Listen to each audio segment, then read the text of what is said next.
Welcome to Module 4, the red zone.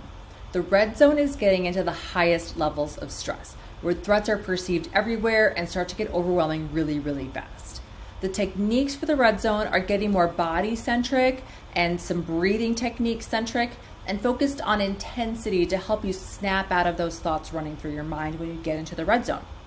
This zone is notably getting into some more emergency stress states, and only you know your body and only you know your stress. So you need to be pretty cognizant of when you need to seek medical attention instead of only doing these techniques. These techniques are just an adjunct to your stress. And so you always need to know when to seek medical attention, which is always available. And for that reason, there is this disclaimer.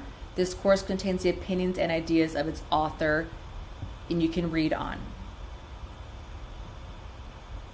What we're going to go over in the red zone is lesson number 1, paced breathing, how to use a rapid action technique that works in just 16 seconds. Lesson number 2 is shock the senses, how to refocus the mind without mental effort. And then lesson number 3 is the final one, rebreathing, which is how to use an emergency brake without losing control. So before we get started, take out your notebook and your favorite pen, turn your cell phone on to silent or vibrate. If you need support, contact me. What you're going to learn in Module 4 is in Lesson 1, we're going to go over a breath technique that is used by the Navy SEALs. Lesson 2 is to get outside your head when your brain starts to short circuit. Lesson number 3 is an emergency tactic when you feel out of control. Okay, so let's get to it. Lesson 1, paced breathing. This is a number 1 tactic that I teach in the emergency room. And thankfully, at this point in time, I've found that a lot of people have learned this technique. So that's actually wonderful for me to see. And it's so easy to learn, and it works almost immediately. Breathing is actually a chemical process. And changing the way that you breathe is one of the absolute quickest ways to affect your body's response to stress. Control your breathing, and you are on your way really fast to stress relief. The nearer a man comes to a calm mind, the closer he is to strength. Marcus Aurelius. He was a Roman emperor and a Stoic philosopher who is one of the most respected leaders in Roman history. He wrote this incredible book called Meditations, which contains pearl after pearl of wisdom on so many things, but basically how to be a better human. And there's so many insightful moments that you will come across when you read that book. So what we're going to go over are the basics or the how-to. We're going to practice it. I'll go through some of the science where the research is just overwhelming on the brain-changing effects of this practice. And then we're going to go into an interview with Navy SEAL Jason Gardner. So the basics of this technique is that stress causes a body response. And what happens is the mind perceives a threat, and the body responds to that by mobilizing in what it perceives as fear and defense. When the body then does is think, oh, okay, I need increased oxygen, so I need to breathe faster, and then you start to breathe more and more shallow. And what happens though, this is where it gets to be a detrimental thing, is that it actually sustains the feeling of anxiety because it's a perceived threat, not a real threat. You're not actually about to run away from a wolf or chase after a wolf to hit it with a spear. What this does where you're perpetuating those feelings of anxiety and the thoughts of anxiety is that it creates a lot of these body sensations that you'll notice when you start to hyperventilate or breathe too fast and too shallow, where you have this tightness in the chest. A lack of awareness or mindfulness of your breathing means that body physiology keeps ramping up, and the sympathetic response keeps just going unchecked, so you get a positive feedback cycle with some negative consequences. So the basics of the technique to fix all of this is just counting to 4.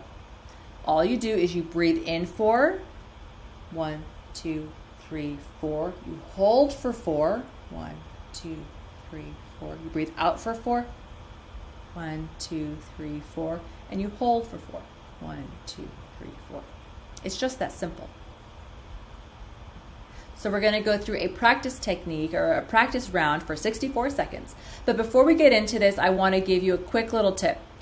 When we do this, practice breathing as if you were breathing that air directly into your literal heart. Your heart sits just here to the left of your sternum, just right here, and practice breathing as if you were taking air in directly there, like you're able to take your nostrils off your face and just plant them right here, just directly into it, so that you can actually feel that relocation into that space where your heart is, and you can feel that air expanding out from that place. Okay, so we're going to get started. Okay, breathe out and then breathe in. 2, 3, 4. Hold. 2, 3, 4. Out. 2, 3, 4. Hold. 2, 3, 4. In. 2, 3, 4. Hold. 2, 3, 4. Out. 2, 3, 4. Hold. 2, 3, 4. In. 2, 3, 4. Hold. 2, 3, 4. Keep going. Remember to breathe right into your chest.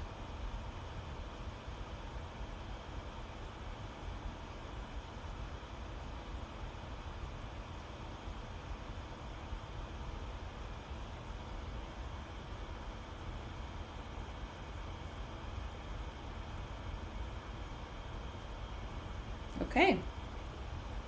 All right. That was your practice round. So how do you use this? Basically anywhere. The possibilities are endless. And as I mentioned, I teach this all the time in the emergency room. There's a whiteboard where we have the name, like my name up top, Dr. Koenig, and then the nurses taking care of them, and the techs and the paramedics. And so what I'll often do is I'll take that and I'll draw it, and it's actually kind of a box shape, kind of like 4, 4, 4, 4 equal sides. And I'll draw it for patients just to remind them, this is what you do if you start to feel a bit out of control. I'm going to go out of the room now and I'm going to go start ordering tests to understand what's going on. And then personally, I actually used it when I was a patient. I was about to be taken to the operating room and they had put in my IV and I was hooked up to saline and all these monitors. And as they're like, okay, we're ready to go, I suddenly realized that my heart was pounding and I'm about to be wheeled back and I'm about to get put under. And I'm going through recognizing this and I'm leaving the room. So I start doing the technique. I start counting as I'm watching, the lights on the ceiling go by. It's getting colder as we approach the operating room. And as they wheel me then into the OR and I meet the anesthesiologist and they start hooking me up to the machines, I then notice as they're hooking me up to the monitor that my heart rate had come down. So I was really proud of myself for kind of being on the other side of the situation and using this technique to make myself feel a ton better in a pretty, in a situation where I had pretty much no control. So I can tell you that from personal experience, it works. And the physiology happening here is really fascinating. What you want to do is you're extending a couple things. You're extending that out breath. The breathing in, your heart rate goes fast, and when you breathe out, your heart rate actually slows down. So you're extending that out breath by doing the hold and the breathing out with the counting. And then what you're also doing is you are lowering the rate or number of breaths per minute. You could be breathing something like 30 breaths per minute, which is like almost like panting, like. Or you could be, breathing very slowly and very calmly, which is lowering that rate of breathing. What this does when you lower the rate of breathing and extend that out breath is that the vagus nerve, the myelinated portion or the sheath portion of that vagus nerve that travels really quickly, is better able to exert its parasympathetic effects on the heart and the lungs and slow down the heart rate. And the chemistry of the oxygen and the carbon dioxide balance in the blood when you do this normalizes instead of tipping into too much oxygen by that hyperventilating breathing, shallow and breathing too fast. And in addition to that, there are nerve endings in your body that are sensitive to your blood pressure and sensitive to those rib muscles when they expand. And those are called baroreceptors or pressure receptors, and then the rib muscle receptors in there. And when these receptors in your body, these nerve endings, they notice when you're doing this like quick, like body movement, and they send signals back to the brain and the sympathetic nervous system, that you need that the sympathetic needs to start to really running the show. So by doing this, your fight, flight, or freeze when you're breathing too fast. So you really get that biofeedback going, whether you go fast or whether you go slow. And breathing is a voluntary thing. You can consciously stop breathing. So this is where we can really have some play with bringing the parasympathetic part back online. This is a study that Dr. Stephen Porges, who is the leading expert on polyvagal theory, does when he does exercises with pairs of subjects. So what he does is he has two people pair up and will have one person do intentional hyperventilation. And what and then the other person watches them, and then he asks them what they think. And the people hyperventilating, if they're told, okay, breathe really fast on purpose, and then, tell me what you think of other people, they will perceive others as being very judgmental. And they will start to think that, oh, they're being really critical of me. Am I doing this right? I feel like I'm doing this wrong. And they start to get really anxious just by the fact of voluntary breathing faster.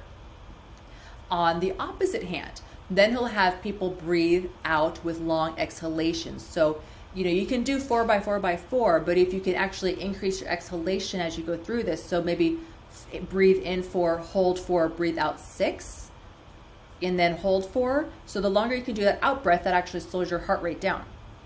So when you practice breathing this in these pairs with Dr. Stephen Porges, when he did this on his test subjects, is that as you breathe out, the people who were doing the breathing out, say on the test subject, you start to perceive others as more attractive. You start to, breathe out slowly and you get more calm.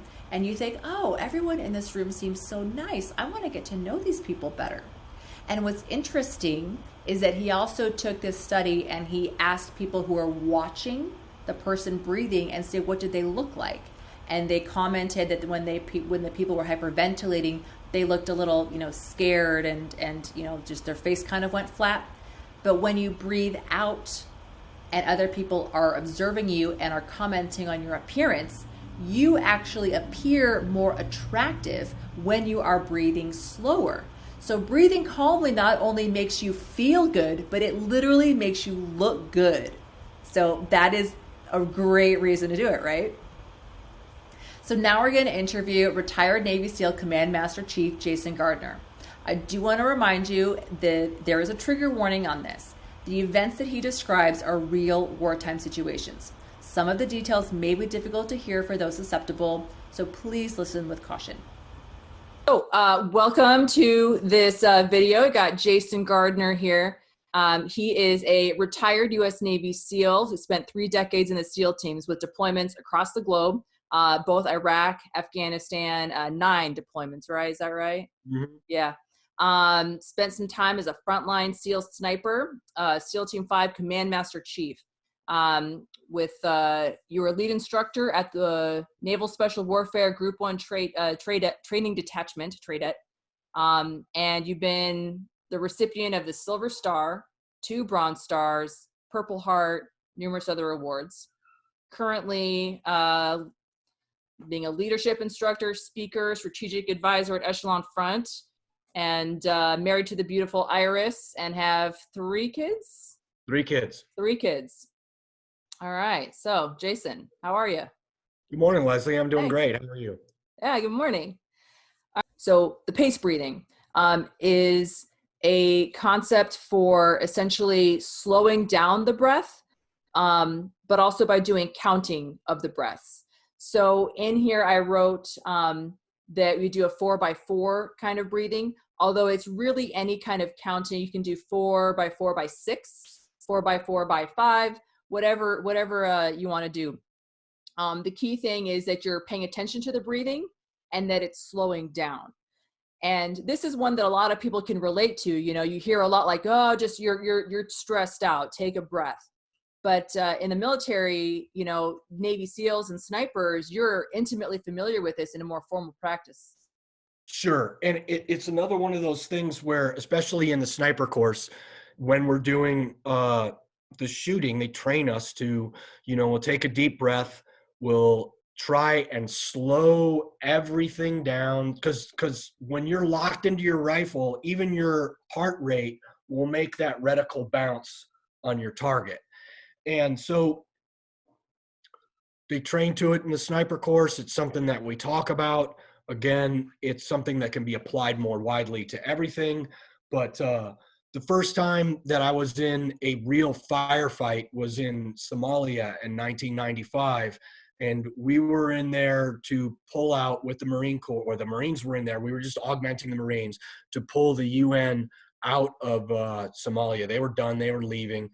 And what wound up happening is, as the UN broke down their positions, the Somalis realized, oh, they're leaving, and this huge, basically small-scale civil war broke out over who was going to control Mogadishu, and that spilled over onto some of my positions. I was a sniper at the time with SEAL Team 5, and we were taking some pretty heavy fire, to include recoilless rifle fire and rocket-propelled grenade fire. And finally, we got some targets that we were able to shoot at, because it was a really dense urban area, and it's really difficult to catch anybody shooting at you, because people don't just stand right out in the middle of an open field and launch rocket-propelled grenades or shoot at you. They do it from covered positions. It was difficult to see them. And we located a group of guys that were shooting at us. And initially, the first shot I took on this guy that was preparing to shoot a rocket-propelled grenade at us, I was really, really, really like excited in that, like, I was stressed out because I had my crosshairs on a person. And by the way, that person is getting ready to launch a rocket-propelled grenade at me. I had very rapid, shallow breath going on. My crosshairs were bouncing all over the place. When I did finally squeeze the trigger, they were like, if it's supposed to be here, they were like way up here, missed by half a mile, basically. And then when I did reload the rifle, I was like, okay, hey, I've got to get back into my mental program. I've got to slow my breath down. I took a couple of deep, slow breaths. Finally took a deep breath, let half of it out, started to load the trigger. I had that crosshairs dead center on the target. The round, broke the round. It shot and it went out, and I got him. And then had another machine gun shooting at me. I was still relatively calm at this point. Moved my crosshairs over into the center of the muzzle flash, which was, the flash of the fireball that comes out of the end of that machine gun. Depressed the trigger, controlling my breathing the whole time, got him. Then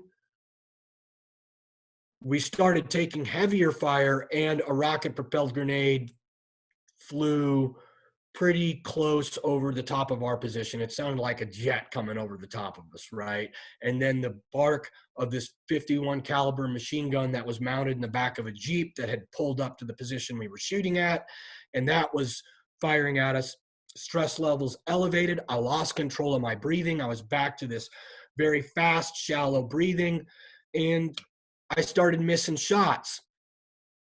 Reined myself in, like, hey, wait a minute, this is not what I'm doing. Controlled the breathing and was able to get back into that zone where I could take stable shots based on controlling the breathing, hit the Jeep. The Jeep left, and then the fighters started breaking contact from us. And then as they did, I got one more of the guys as he was getting ready to launch an RPG, and dropped him. And then the firefight ended and things stopped. But what's the key component there? Got stressed out, lost control of my breath. Things were going wrong. When I started controlling my breathing, I was able to take control of the situation and lower the stress levels and make good decisions. Now, very, very late in my career, I was able to go to the National Intrepid Center of Excellence. And what that is it's up in Bethesda, Maryland, and NICO, and that's where they treat guys that have got traumatic brain injuries, and I had several, both from combat and from training. And while I was there, one of the things that they taught me that I already kind of knew from my sniper training was pace breathing. And so in the pace breathing, I was they established that for me, physiologically, 4 breaths a minute was ideal. And so this is an exercise that I do even today, where and especially today, where I'm just aware of my breathing rate, and I, am doing an inhalation to exhalation cycle that lasts about 15 seconds per breath. I am extremely aware of how I'm breathing, so I am attempting to breathe with my diaphragm, extending my chest out and diaphragm down, so I'm actually swelling out my body and doing it slowly. So I'm expanding, holding it for 1 or 2 seconds, and then slowly contracting. And I am attempting to think about nothing else other than my breathing. And I found that is a fantastic tool for helping me to calm down in any situation. And I can really do it anywhere. I've done it when I'm driving.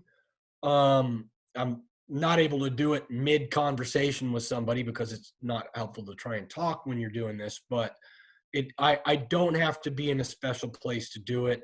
And it really helps pull me back from that stress. Because I'll tell you, after 5 combat deployments, I was wigged out all the time.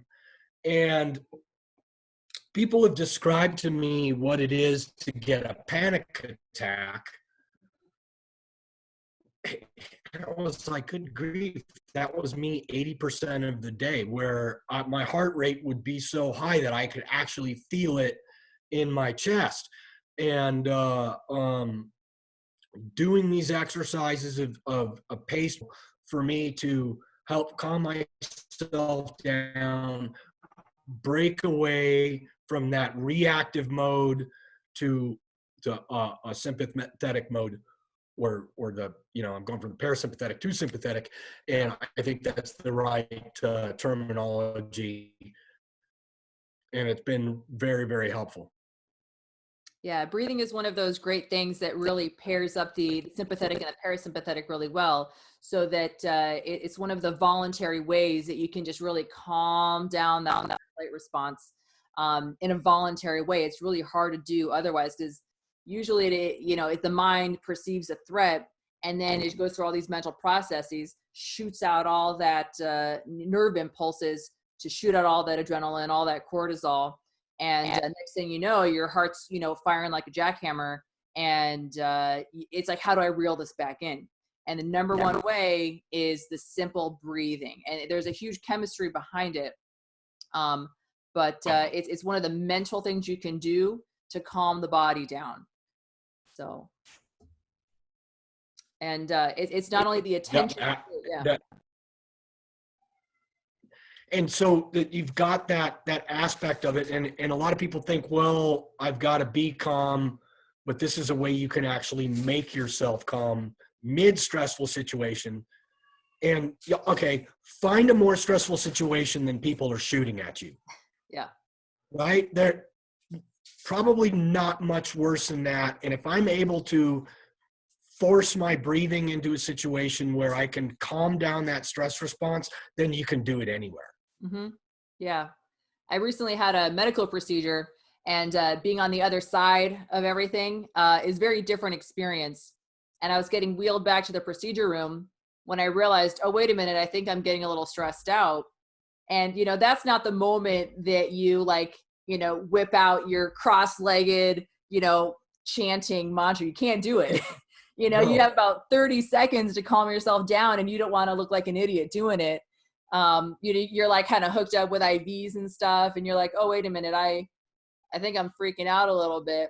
Just deep breaths. Yeah. So yeah, you can do it. And, you know, I think in the book I wrote, I'm trying to remember when I first learned it. I think I learned it at OIS when we had to mimic a abandoned ship situation in they said the South China Seas, where it was like in a storm and, you know, you're fully clothed and everything's loud and dark and, you know, explosions going off. And we had to sit there and tread water, which I can do that. But when you've got fire hoses at you, you know, it's kind of hard. So you have to learn how to breathe when you can't use your arms, you can't use your legs. You just feel like you're fighting for dear life. And suddenly you realize, oh, I'm hyperventilating. Maybe I should slow this down. And you kind of slowly start to realize your tunnel vision expands and you can see the situation better. Yeah, absolutely. Yeah, I can't, like, I cannot reinforce how powerful it is enough, you know, and especially with that aspect of it, like, okay, and it's one of the techniques that I use when I'm stuck in traffic. And a lot of times I will pace breathe while I'm driving, just to do something else with the time to help calm myself down, so I'm not annoyed by the traffic. It's a great opportunity. I'm still plenty aware to be able to drive, but it's just helping me settle down and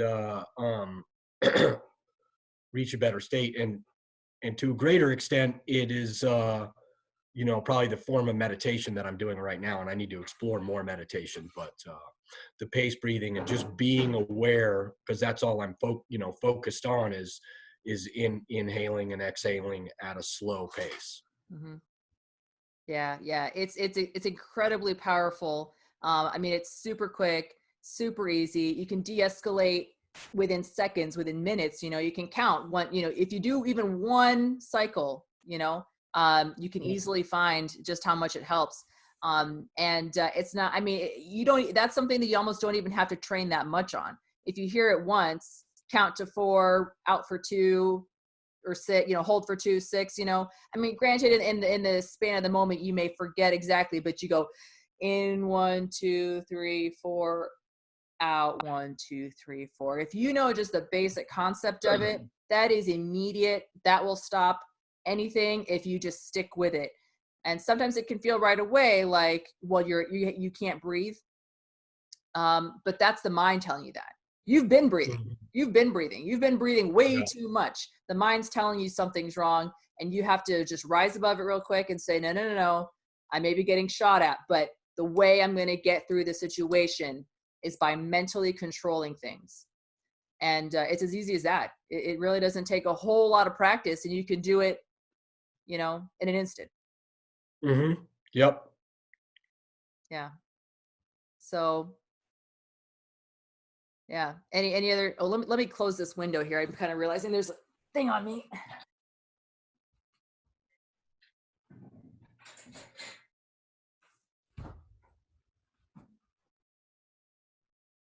So you have kind of a homestead, right? Yep. Yeah, sure. Iris and I live up in northeastern Washington. We have 43 acres. We live on a small cabin on the 3 acres, and then just not far from us, we have our 40 acres. And we're right on the edge of the wilderness. I mean, we've got bears, cougars, deer, and turkey, all that. And so we've got a homesteading style lifestyle where we're trying to be as self-sufficient as we can. And I find that a lot of the low-level stress and aggravation that I experienced when we were living in more of a crowded area, that's gone away, and it's just super peaceful and beautiful up here, and we love it. Yeah. You ever have any like situations where, because I know that Storm rides a horse, Bjorn, Mm-hmm. but yeah. Storm. Yeah. What's the horse's name though? Oh, Bjorn. Bjorn. Yeah. Okay. Yeah. I haven't gotten my daughter on a horse yet. She's a bit little, but I imagine for me, like letting your kids grow up like that, sometimes as there's some stressful moments there, like the first time they're on a horse, the first time they're, I don't know. Have you noticed that? Yeah. Oh, yeah. And so what we're trying not to do is, people use the term free range parenting. There's we're trying to strike that balance, because if you're a successful parent, you're right in between nurture and neglect, right? I can't stop my kids from getting hurt. I just want to stop them from getting killed.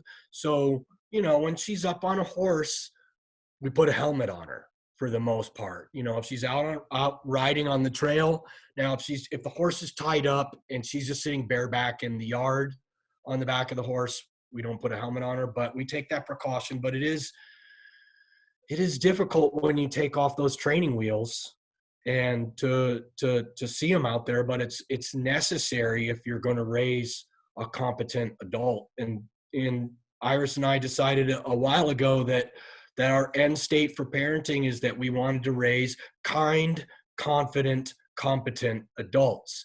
And so now that we know that's our end state, we've backed up and we look at a lot of the decisions that we make together as parents based on that. And so that involves letting the kids solve their own problem, and it involves them making mistakes, and we just want to, have their mistakes be stuff that they can survive. I mean, I get that. There's a bunch of bumps and owies and band-aids with my kids, because mine are a bit younger than yours. Yeah. But yeah, I look forward to that day. But I know that as a parent, that's it's hard to do, and you just have to recognize that in yourself, that the reason I'm holding my kid back is because of my own stress. Because I need to just take a step back and realize, take a deep breath, let them fail. Yes, absolutely. And then when that's framed inside the concept that to make a competent adult, you need them to be able to problem solve. And honestly, if all of us took the advice other people had given us, we'd be doing great. But we all made our best learning usually from failure. Mm-hmm. And so allowing your kids to fail is huge, because they're going to learn from it. And that's tricky. I don't have every answer, but I'll tell you what, if you want to have a competent adult, the key is letting them learn how to overcome those obstacles instead of you fixing it all for them, because you're just not going to be there forever and you're not helping them out. Mm-hmm. Yeah, that's definitely true. And the same thing goes for ourselves, like we fail ourselves just as much. And so we have to learn from our own failures and not beat ourselves up about it. So say you don't do something, that you swore you'd never do as a parent, just to learn from that failure as much as you want your kids to learn from their mistakes, we need to learn from our own. And as much as you want your kid to succeed and thrive once they've learned that mistake, we need to give ourselves that same grace. Absolutely. And, it's a humility we were talking about earlier. That aspect of like, okay, I've got this, but here's what I can do better, and then not having contempt for yourself when you're telling yourself that is really key. Mm-hmm. Yeah, I found a lot of this is actually very liberating, because you kind of live in these patterns for probably decades, and you just say, well, this is the way I'm always going to be, and but you're kind of a prisoner of your own faults. And not that that's a bad thing, but it's just, as you mentioned, you're however old you are, and suddenly realizing all these lessons you've learned, you can apply now. So. Yeah. And thank goodness I'm learning them now, because there's a lot of people that just don't ever learn them. And that's it. Like one of my most recent revelations that I think has been really helpful in general has just been, I have gotten away from using a generalization for people. So what do I mean by that? I mean, like, you will not catch me saying liberal, conservative, Nazi, any or like, you know, even hipster, okay? Because once you generalize people, then you're making a whole bunch of assumptions, and a lot of them aren't true, and it's not really a smart way to live, and it's a not smart way to communicate, because if you've made generalizations and then you assume that someone you're talking to or dealing with is in one of these boxes that you've built, now you're going to just put all this negative energy toward them, and it's not true. I've got a lot of dear friends that are at a different political spectrum than I'm at. And if I sit down and have a conversation with them, in an honest conversation where I'm not projecting or actually listening to what they're saying, we're not that far off. We're maybe 20 degrees of separation between their core beliefs and my core beliefs.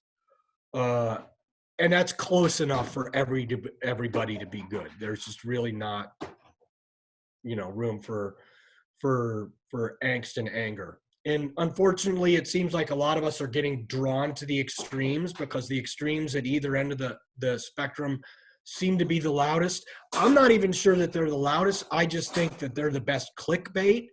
And so that's what the media feeds you. And until you're able to cut that out, you know, and then that influence is gone, and then you're just a lot happier. Yeah. Any more of these days, I kind of realize that I'm getting stressed out the more I watch the news.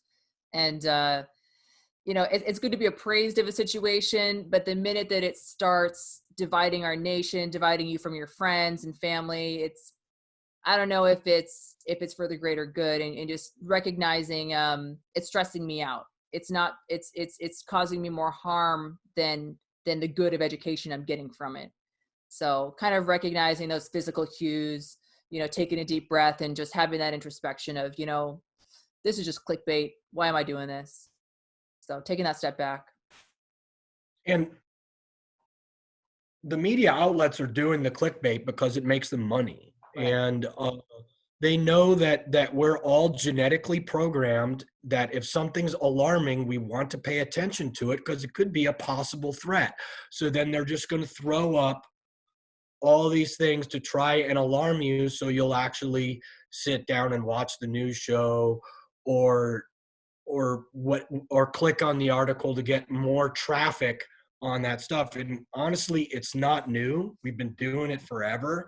And it's the same thing, you know, now that you see on the internet that the paper boy was down on the corner crying, you know, extra, extra, read all about it. Germany invades France, or whatever it is. Now that's an important thing, but yeah, and just being aware and then being aware of your physiological response to something that's designed to make you angry or alarmed, so that you pay attention to it.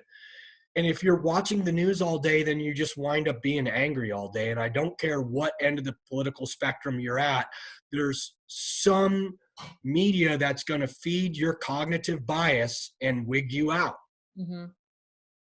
And then you're just wigged out all day, and it's not productive. Yeah. And right now with this pandemic, it's just a lot of fears already going on. And me as a medical, you know, doctor, I need to be there so I know what's, you know, because it's such a rapidly changing situation. I need to be in the news, but having that metacognition of this is useful, this is not. You know, I was just reading about how to intubate somebody using all my PPE in a negative pressure room, and how to properly don and doff my equipment. You know, that's useful. However, going into like the death toll and what politicians said, it takes a lot of mental clarity and awareness and mindfulness to know what is useful. Now, and where you have skill with this is that this is like kind of this rapidly changing situation is everyday life in the military. Mm-hmm. Since 2001. Every day the situation's training, the rules of engagement are changing. the dynamics are changing on the battlefield, because you know what, the enemy doesn't want to just die, so they're constantly changing how they're doing things. And so this is like the military mindset for this is, okay, this is everyday business. Hey, our hospitals may become overrun. What are we going to do in response to that? What are measures, classic, you're talking about going to MOP level 4 because Iraq may have chem bio. And right now we're in almost a biological warfare mode. So here's all the safety procedures we're going to take. I'm going to stay 6 feet away from everybody. I'm going to limit how much I go into public. Good. Okay. Get that, move forward and sift through it. And that's where, those of us that were in the military, we've been doing this for a long time. Yeah. And so it's second nature almost. Yeah. I never really thought of it that way, but that is very, very true. I did a podcast with Jack Riggins, and I had to go to quarantine, and he asked me how it compared to deployment. And I'm like, it feels really similar, actually. You just follow orders, you just sit in it for the long haul. When you're in there, it doesn't do you any good to get angry at the powers that be that put you there. If I'm going to be in quarantine, if I'm going to be stuck in a tent at, Southern Helmand province, like, that's just where I am. And I could either, go lift some heavy stuff and get fit, or I could sit here and complain about it, which is really better for me in the long run.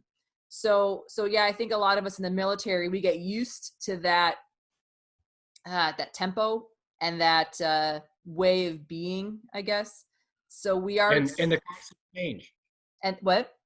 It is constantly changing. So you're like, oh, okay. Like our norm is constantly adjustable because everything changes so fast, and that's just the nature of warfare. Mm-hmm. That things are changing, and then you just adjust to them. And yeah, it's certainly painful when you go through it, and you endure a little bit of suffering from it, but you learn. And that's why people ask me if I want my daughters to be doctors, and I'm like, I mean, if that's what they want, but I want them to go in the military, if anything, just because the military teaches you so many wonderful lessons like that. And I agree with you. Like, my oldest son's in the Army. People are like, why didn't he go in the Navy? I'm like, I don't care. I don't care. And I told him this. I'm like, hey, I don't want you to feel like I am pushing you to go in the military. It's a great experience. Here's what I'm pushing you to do. I want you to get out of your comfort zone. I want you to go out and do something with people. So what does that look like? Go fight wildland fires for a season on a fire crew, or join the military, or go be part of AmeriCorps and work as a team and do stuff together. Go up to Alaska and work on a fishing boat, right? Choose from one of those, but these are going to make you a better person in the long run. And, he decided that what he wanted to do was join the Army and drive tanks. And that is so cool because I think tanks are neat, but he's getting that experience where he's going to have to go stand in harm's way with a team beside him, the same way firefighters do, the same way police officers do, the same, even AmeriCorps. And so I agree with you. It'd be cool if everyone would join the military, but honestly, it's not for everybody. That's true. But do something, get out there and do some kind of service. Mm-hmm. To your country, and something that's more than just about you. And I think when you broaden that spectrum, everybody can fit into that role. Yeah, that's definitely true. And all this stuff with his workbook, like all this meditation and techniques we've been talking about, that was far, far out of my comfort zone for a long time, so kind of bringing it back, like, yeah, you can go out and you can learn like things way out that are grand and epic on the grand scheme of things. But then, you just get used to reacting. You get used to just following your emotions. And what's not comfortable is looking at yourself and realizing I am overreacting. I need to follow this method to calm down. I need to, commit to doing this. I need to learn this and maybe practice it a couple times so that when something really hits the fan, I have the tools for it. And that was far out of my comfort zone. And then I realized, oh, this is good too. As much as like pain and suffering in the military is good, so is that fire you go through in gaining mental clarity. Yeah. I mean, I've got nothing for that. 100%. All right, cool. Well, anything else you want to add or? No, I think we've covered everything pretty well. Again, I work for a company called Echelon Front, and I do leadership consulting and training. And at Echelon Front, what they do, Jocko and Leif Babin have written several books, Extreme Ownership, Dichotomy of Leadership, and the latest one is Leadership Strategy and Tactics. They're fantastic. And what we do is we solve problems through leadership, because leadership is really the most important thing out there. And it doesn't matter if you're not in charge of everybody, because you're leading yourself. And so leadership plays into all of these aspects that we just talked about making yourself a better person and finding balance. I'm on Instagram at jason.n.gardner. My wife Iris is also on Instagram at All the Wild Places. Thanks, Leslie. Yep, thanks. Okay, that was an absolutely amazing interview with Jason Gardner. I can't believe any of that. I mean, it's so fantastic. So I'm so thankful that he was on this and that you got to really benefit from his experience with paced breathing. So to review this lesson, what we talked about was the basics of it, where you count to four times. We did a practice round. I went into a little bit of the science, of the physiology, the chemistry, and it makes you look better, to be honest, right? And then we did the interview with Jason Gardner. So happiness bonus for this is I want you to try friending like it's your job. I want you to list out 10 people who you'd like to be closer to. This could be your spouse. This could be your kids. This could be your parents. It could be really anybody. I want you to think really carefully of what would they do for you to make you feel like a very valued friend or valued spouse or a valued person in their lives. What would they do to you? What I want you to do now is you do this for them. You're going to be giving before you're receiving here. So this could be anywhere from, like, say it's a friend, send them a thinking of you text. Maybe you can, if this is a friend or maybe your in-laws, maybe invite them to dinner. If you felt like, wouldn't it be nice if my in-laws would just invite me to dinner? That would be really nice of them. Well, that's what you need to do for them. You need to give before you can get, right? And then maybe if it comes to some old friends, dig up old photos and tell them, these photos were really fun, et cetera, reminisce, but then go that step further of, you were really a good friend to me at a time in my life when I needed a friend. And you remain that person to this day, even though I can't see you all the time. That is something that you can do to really cultivate those relationships and bring you real happiness. And this can be, again, like I said, with your spouse. If you sometimes think to your spouse, think to yourself, man, I wish that person would, do X, Y, Z more. You do it. You do it for them. And then you go overboard. Or you think, I just wish they would say this to me. I just wish they would tell me I love you more. Do that for them. Do that for them first. You need to give before you can receive. So I hope that helps you. Thank you so much for this lesson. Download the course materials at stressreleasesurvivalguide.com.